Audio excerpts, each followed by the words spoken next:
next question from Erickson Franco. What do you think about eliminating negative emotions from negative past memories? There's the event and how you feel about the event. Eliminate the emotions, accept it happened, but don't associate negative emotions anymore. I got this as part of a technique. I think it was the subtraction technique or subtraction method. Yeah, well, I think a lot of these limiting belief buster type strategies and modalities are very similar because the event happens, that things happen to us. That's absolutely not, without question. And sometimes really bad things happen to us. But it's actually our interpretation of that event and what it means about us that causes the problem.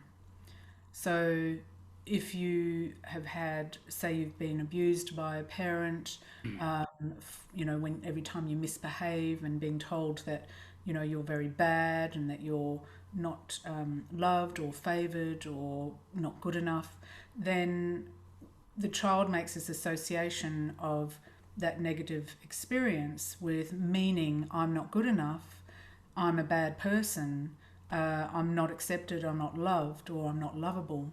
When in actual fact, all that happened was that you had a bad parent who chose to take out their issues on a child. It doesn't actually mean that you are bad, that you're not lovable, that you're not good enough. So the interpretation is actually what's causing the harm, not the actual experience. And by the way, it doesn't even have to be particularly traumatic.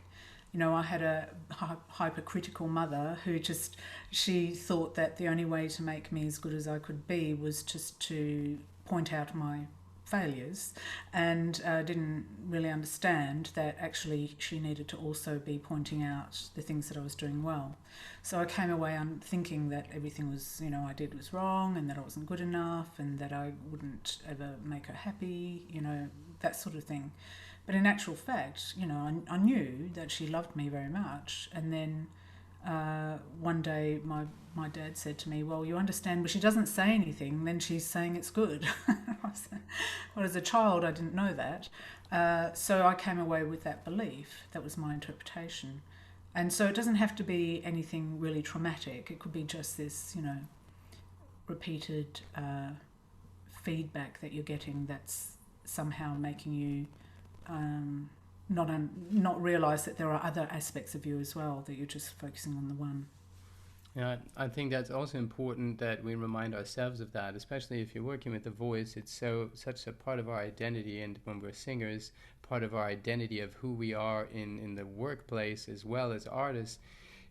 Most of the time in lessons and practice, we're kicking ourselves for all the mistakes, and we're paying attention to all the mistakes.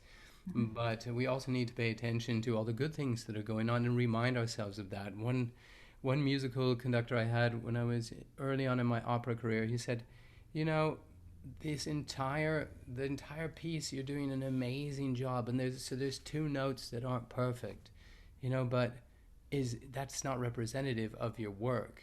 Because I was struggling with a couple notes, and it just wasn't working at the time. I didn't have the solutions, and nobody was helping me really, or couldn't help me, and it was frustrating. But just him reminding me of that's something I also pass on to students, because today we have this expectation. We have recordings and CDs and downloading music, and we forget that this has all been cut together to make it be perfect, but that's not live performance. And if you're doing a phenomenal job for an hour and a half and you have 20 seconds that aren't great, it's not reflective of who you are, your true ability level. So we do need to remind ourselves. So go ahead and remind yourself that of all the great things you're doing as well. Indeed.